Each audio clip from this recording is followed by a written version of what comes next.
যুদ্ধ কি পশ্চিম থেকে পূর্বে সরানো হচ্ছে? ইরান, ইউরোপ, চীন, রাশিয়া এবং নতুন ভূরাজনৈতিক দাবার চক। আসসালামু আলাইকুম। স্বাগত ফোর্থ ডাইমেনশনে। আমি মোহাম্মদ শাহজালাল মনি। আমরা আজ এমন একটি প্রশ্ন নিয়ে আলোচনা করব যা হয়তো আগামী দশকের ভূরাজনীতির সবচেয়ে গুরুত্বপূর্ণ প্রশ্নগুলোর একটি হবে। ইরানের বিরুদ্ধে পশ্চিমা চাপ কি শুধুই মধ্যপ্রাচ্যের একটি আঞ্চলিক সংঘাত, নাকি এটি বৃহত্তর এক কৌশলের অংশ, যেখানে সংঘাতের কেন্দ্র ধীরে ধীরে পশ্চিম থেকে পূর্বে সরিয়ে নেওয়া হচ্ছে?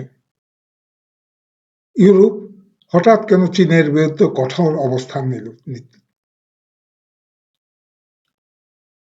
জার্মানি কেন ফ্রান্সের পাশে দাঁড়িয়ে অস্বস্তিগত হুমকির ভাষা ব্যবহার করছে? ইরানের উপর চাপ, রাশিয়ার বিরুদ্ধে ইউক্রেনের যুদ্ধ এবং চীনের বিরুদ্ধে অর্থনৈতিক প্রতিরোধ, এগুলি কি বিচ্ছিন্ন ঘটনা, নাকি একই কৌশলের ভিন্ন ভিন্ন অধ্যায়?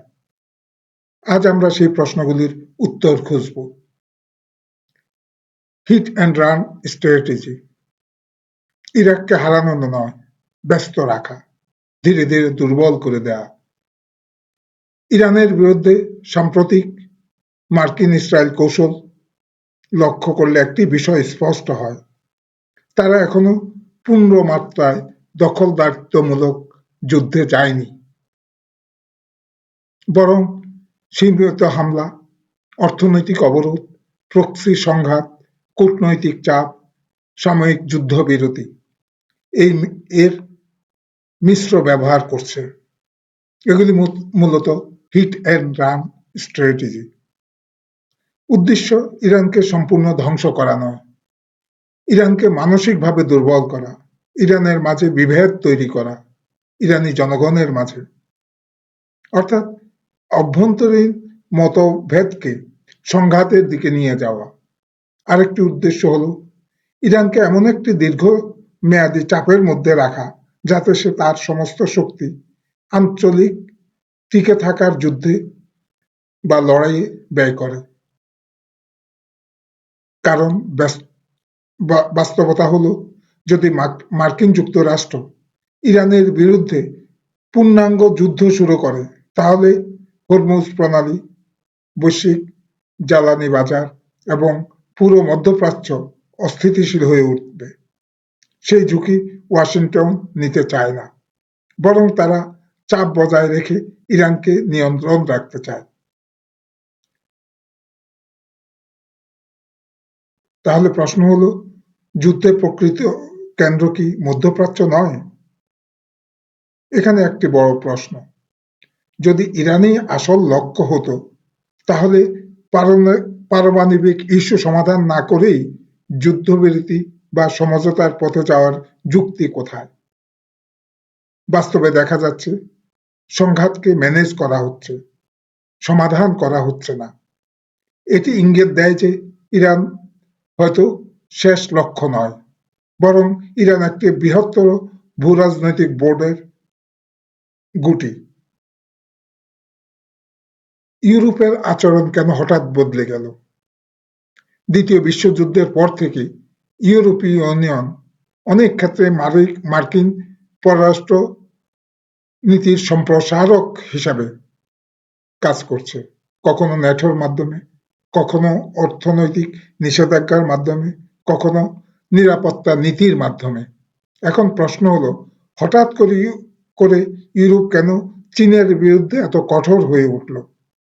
ব্রাসেলসের 27টি ইউরোপীয় দেশ একসাথে চীনা রপ্তানিকে এক্সটেনশিয়াল থ্রেট বা অস্তিত্বগত হুমকি হিসেবে বর্ণনা করেছে। জার্মানি ও ফ্রান্স একই অবস্থানে এসেছে। ইউরোপীয় কমিশনকে নতুন ট্রেড উইপন তৈরির নির্দেশ দেওয়া হয়েছে। এটি সাধারণ বাণিজ্য নীতি নয়, এটি অর্থনৈতিক যুদ্ধের প্রস্তুতি। আর সেটা কিসের ইঙ্গিত দেয় আপনারাই চিন্তা করুন। ইউক্রেন যুদ্ধ প্রথম ফ্রন্ট। ইউক্রেন যুদ্ধের মাধ্যমে ইউরোপ ইতিমধ্যেই রাশিয়ার সাথে দীর্ঘমেয়াদী সংঘাতে জড়িয়ে গেছে। ফলাফল কি? রাশিয়া ইউরোপীয় বাজার থেকে অনেকাংশে বিচ্ছিন্ন। ইউরোপের প্রতিরক্ষা ব্যয় বেড়েছে, ন্যাটো সম্প্রসারিত হয়েছে কার্যক্রম, ইউরোপীয় অর্থনীতি নিরাপত্তা নির্ভর হয়ে উঠেছে, অর্থাৎ পশ্চিমা ব্লক রাশিয়াকে দীর্ঘমেয়াদে আটকিয়ে রেখেছে। কিন্তু একই সময়ে চীনও শক্তিশালী হচ্ছে। এখানে আসে দ্বিতীয় ফ্রন্ট। দ্বিতীয় ফ্রন্ট ইরান। ইরানকে ঘিরে সংঘাতের লক্ষ্য শুধু তেহরান নয়, ইরান হলো চীনের জ্বালানি নিরাপত্তার একটি গুরুত্বপূর্ণ উৎস, বেল্ট অ্যান্ড রোডের একটি গুরুত্বপূর্ণ করিডোর, রাশিয়ার কৌশলগত অংশীদার, হরমুজ প্রণালীর নিয়ন্ত্রক শক্তি। অর্থাৎ ইরানের উপর চাপ মানে শুধু ইরানের উপর চাপ নয়, এটি চীন ও রাশিয়ার কৌশলগত গভীরতার উপর চাপ। আর তৃতীয় ফ্রন্ট হলো চীন। ইউরোপ এখন প্রকাশ্যে চীনা শিল্প ও রপ্তানির বিরুদ্ধে অবস্থান নিচ্ছে।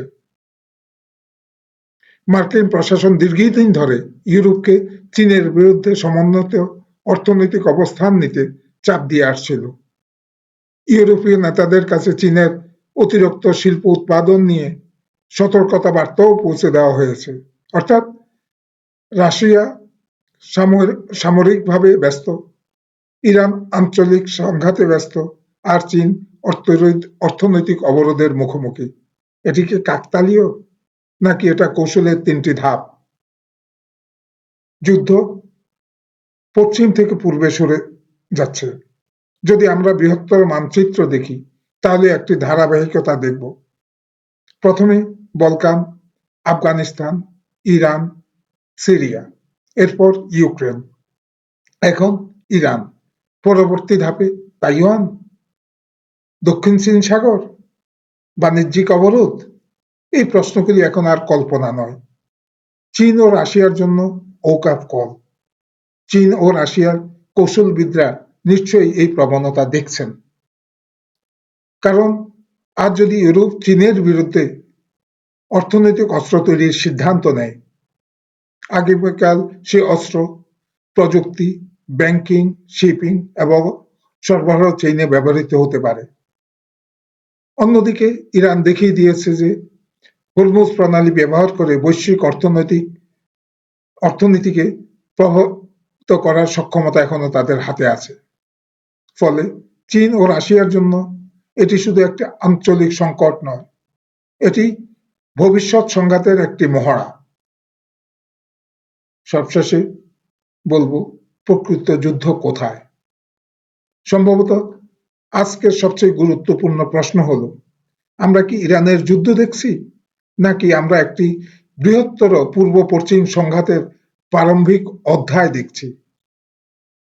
ইরান, ইউক্রেন, হরমুজ, চীন, ইউরোপ সবকিছু যদি একই কৌশলগত মানচিত্রে বসানো হয়, তাহলে দেখা যায় যুদ্ধের ক্ষেত্র ধীরে ধীরে পূর্ব দিকে সরে যাচ্ছে এবং হয়তো আজকের হিট অ্যান্ড রান কৌশল ভবিষ্যতের অনেক বড় সংঘাতের প্রস্তুতি।